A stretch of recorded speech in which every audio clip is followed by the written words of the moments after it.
Is this a fake Morgan silver dollar? Looks pretty good, right? Liberty in the hair, e pluribus unum. 7 stars on the left, 6 on the right. Looks pretty good, right? This is supposed to be a 1903 Morgan dollar, which is a key date. It's worth a couple $100 in the worst condition. This is the same coin, 1903 Morgan dollar. It's the same date and mint mark, I'll put it that way. This is graded NGC MS67, sold for like $2,800. Can you spot that difference right there? See the 3? See how it's... That's the real coin. That's the fake coin. Real. Really fake. Yeah. So, here's the reverse of each coin. Now that's actually pretty good. I'm not going to lie. That's a very good fake. Most of that, I honestly am not sure if I would catch that if I had just been handed that as a raw coin. That is almost impeccable. Almost. So here's the real one. Now you got to look very carefully at this one. See the O? See how it's higher on the fake? Yeah, it's way too close to the wreath.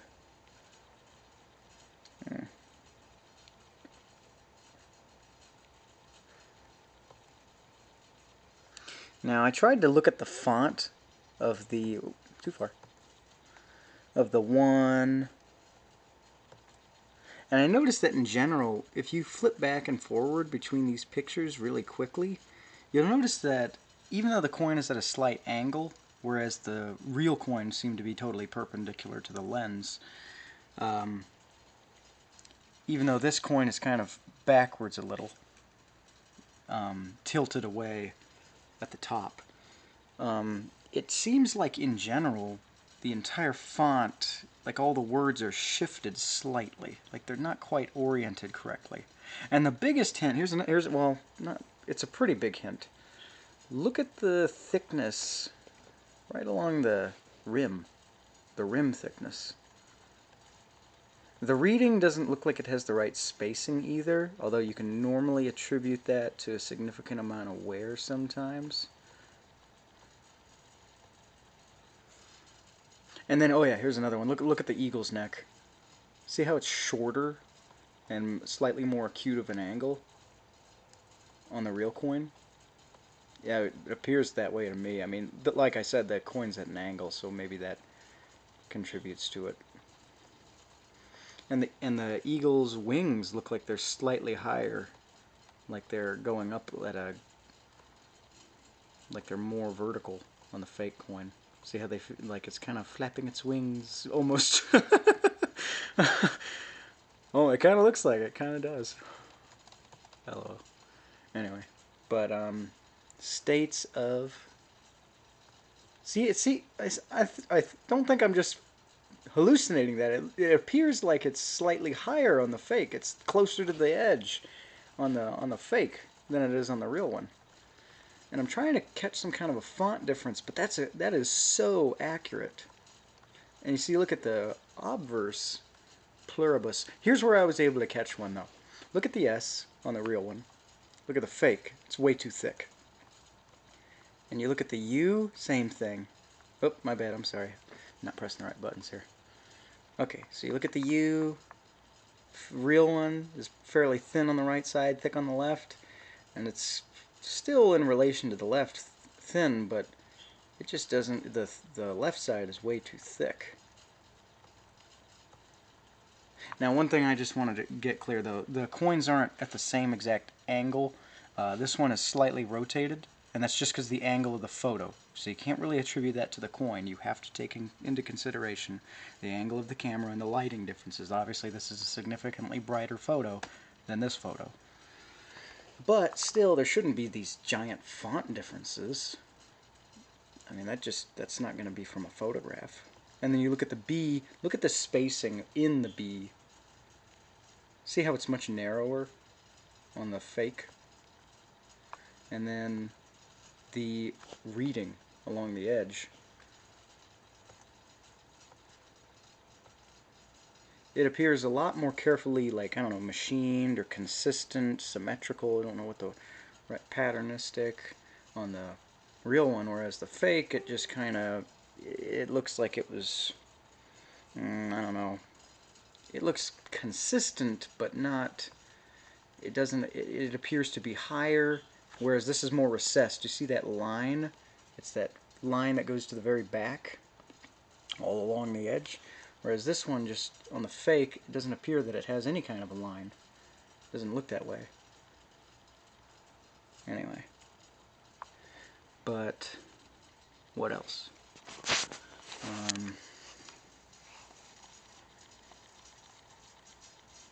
On the P, was I able to catch anything? See, like, there's some of these letters where it's just stunning. Like, I don't know if I could catch that if I didn't have the photos to compare with. The L is kind of screwed up. See that little tail right on the top right? The fake appears to be completely missing it. Just totally missing it. And if a real one was missing that, it would at least have some kind of a mark from like a hammer or something that collided with it to chip it off somehow. But I don't see how it could just be missing that very tip of the L on the right side of the top. It's just missing.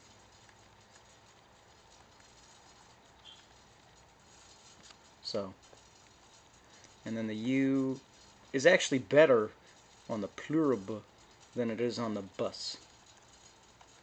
See, yeah, it's just too much of a difference there. And the B is a dead giveaway. That's just too much difference.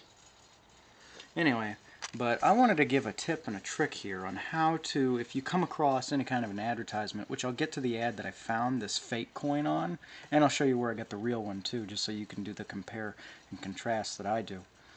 What you want to do, if you come across a counterfeit coin for sale on eBay or something, download the image, save it as, create a little folder for just it, and in the same folder you can save a real one too, although you might want to keep them separate within the folder. Like you can create 2 subfolders within the folder if you want. And then let's say you do what I had to do, which is, hold on one quick second here. So the original photo is like this. This is the actual ad I found it on. And yeah, so they sold. He sold 3 of these things. Yeah, this coin is normally, I think, at least $200 in the worst condition. So 166, yeah, somebody snatched them up. And think about that number. 166 times 3, what does that add up to? About 500 bucks. Yeah, so this guy already had a price in mind. He wanted to make 500 bucks. Probably bought these damn things off of Alibaba or some shady website where they sell fake coins. The Chinese eBay. Even though the real eBay is not so great either. Anyway. But he took the... I had to take the photo that he had taken of this coin, and I had to crop it. See how the photo is already cropped? And then when I cropped it, another thing you have to do, you can open up MS Paint and find out how many pixels the bigger of the 2 is. You don't want to really downsize to the smaller because then you lose detail on the other one. This is a significantly better photo. You see how the photo itself is super high resolution. This is a photo from Heritage Auctions. Beautiful coin, great photo. Whereas this one's kind of low resolution. You actually get closer, it looks kind of like crap.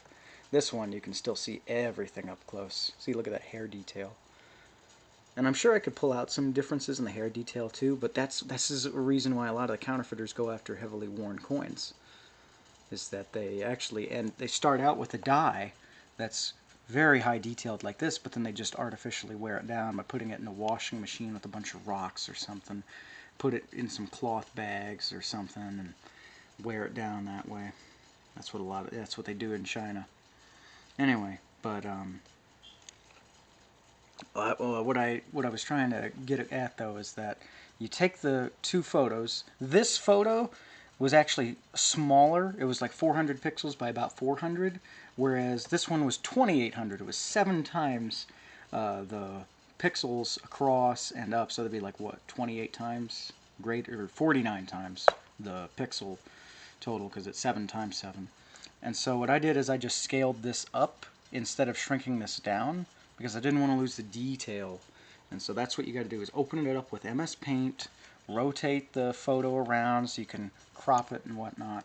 Anyway, but that's just a quick tip on how to compare them. And that's so that you can flip back and forth between the two quickly like this. I just use my right and left arrow keys on my computer. It's actually a very efficient way to analyze these photos, because the other way to do it, the other way to analyze these coins would be to open up this and then through your browser try to open up a Heritage Auctions page. See, here's the original. Oop. And it just takes way too much time. And you can see how they're oriented on different parts of the page. Now I could still tell, even by flipping back and forth, that 3 and the whole year and everything and the BUS were just radically different than on the fake. And I could still do that, but I put it in Windows Photo Viewer because this makes it very easy to just go back and forth and show, even though see, the coin is tilted upwards. It's rotated clockwise on the fake, whereas this one is, I think, totally, everything's at a good 90-degree angle and everything's just perfectly leveled on the Heritage Auctions photo. Love Heritage Auctions, man. They got great coins.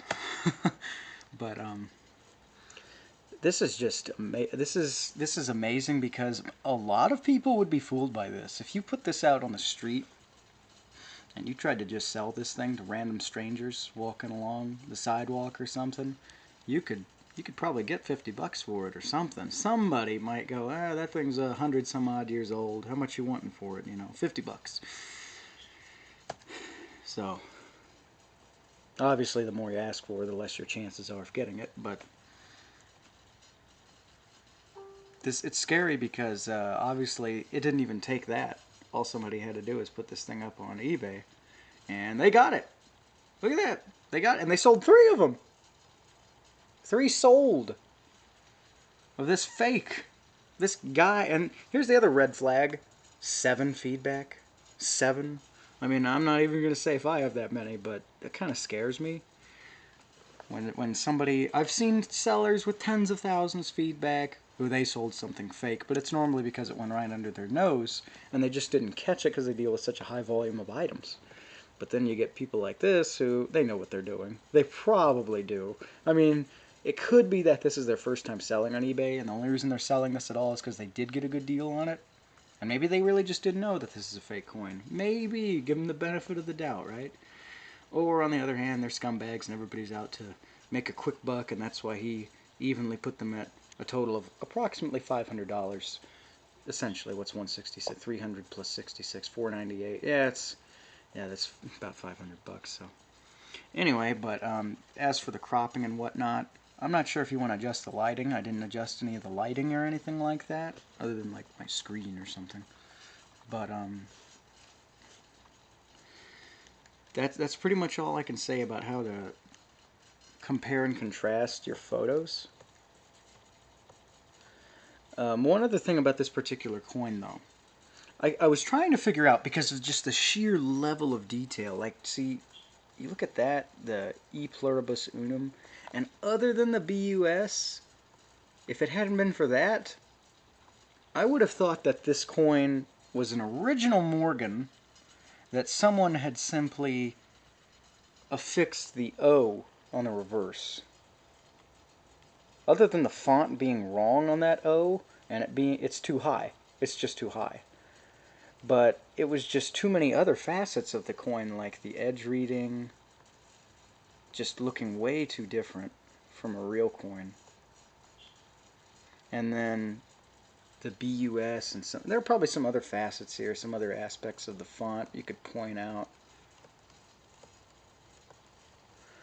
I tried looking at the stars and see if there were any differences. One tip I've always heard is that the hair can appear softer and mushier, if you will. I'm not sure how we're supposed to interpret that. I just heard that from another person who does YouTube videos. That the hair at the very bottom, right here where I'm focusing in on it, is supposed to be softer looking or mushier on a fake than a real one. See that sharp, defined detail? I think that's what he meant, was a lack of detail. But the problem with that is if the coin's already worn, how are you supposed to know? And I think he meant, the guy, I saw this a while back, meant in relation to the rest of the details. That if it looks like it's overly worn there, that it's normally because there's so much detail on a real one that a lot of the counterfeiters can't emulate or mimic that level of detail, and so they just leave it out in the first place, and that's why it can come across as overly worn in contrast to the rest of the coin in relation to the rest of it, that it just looks too, it's out of style. It doesn't look right. So, but yeah, there it is. There's that fake Morgan. Be careful on eBay, people, because there's plenty of people out there willing to take your money. Now, for the description on this item, nice original coin. Bullshit. I don't buy that. Sorry. A great upgrade to any edition or collection of counterfeits. All of our coins are guaranteed our coins. Yeah, our, well, where are you guy? Our coins. So here's the seller. We offer full refunds, excluding shipping and handling. Oh, wait a minute, but shipping and handling is free, huh? I guess you're gonna take it on the chin on this one, guy. On all of our items, if you do not like the coins once you receive them. Yeah, they see a lot of fakers and people who sell fakes, they like to emphasize how much they're willing to give you a refund. Yeah, you'd be surprised why. It's because they don't want people to look at this and feel like, that's a lot of money for a coin that's only got like 12 bucks in silver in it. 10, 12, 13 bucks. And so, you know, they don't want to do it unless they feel secure. It's not even actual security. It's the sensation of security. And so, that's what this is. We highly value all of our customers, and we will always make sure you are happy with your transaction. Treat every customer with fairness and common sense and fast shipping. Buy from a reliable seller. Yeah, see, they like to give that feeling that you're going to do something good. And another question someone might have is this guy in China? Nope. He's in Florida. He claims to be. So, yeah. I don't know. See other items? Yeah, here, let's see if he's selling any other fakes. Loading, loading. Nothing right now. He's not selling any other items, but he's got 7 feedback. Let's click on where that feedback's actually from. Let's actually see what this seller's up to, because it's a good thing to figure out what the pattern is, because if you can figure out the pattern of what sellers like this do, if they buy things as well as sell, then you can figure out what they're really up to. So feedback ratings as a seller, 1 feedback. As a buyer, oh, he got 1 negative. Fake coins from China. Yeah, somebody gave him a negative, but they haven't taken his account down. Huh. And this was within the past month. Okay, so I'm glad somebody else, whoever the buyer was, they actually flagged him too. Did he leave anything as a buyer? Whoa, he did. He bought a whole crap ton of stuff. This is him as a buyer. So some of these people selling fakes, they're not just sellers, which is what you think they would do. You think that they wouldn't spend money through the account they sell through. They wouldn't want to, because then they would have to go to some kind of an address that could be verified, unless they're sending it to like a dead drop or whatever. And the whole reasoning behind that is so that the police couldn't track them down and arrest them. So they'll use all kinds of throwaway information or even just straight up identity theft, and that's how they'll sell. But then they route the accounts through all the money somehow. And anyway, complicated scams on the internet, all just to make a few $100. And it's because what can someone do with a keyboard and sitting somewhere, right? Anyway, but yeah, I would advise anyone out there trying to figure out if what they're dealing with is a fake, like that buyer unfortunately had to find out probably the hard way, leaving that negative. Try to go through their feedback before you buy from them. So a 0% feedback, yeah. But it's the problem with seeing that 0 is that it doesn't really tell you that he had a negative. I didn't even know he had this negative until I clicked. And he only bought 1. Did he buy the other 3? this buyer, we don't even know. So, anyway. Play it safe, people. Play it safe. Always do some research on the seller and the item. Good luck.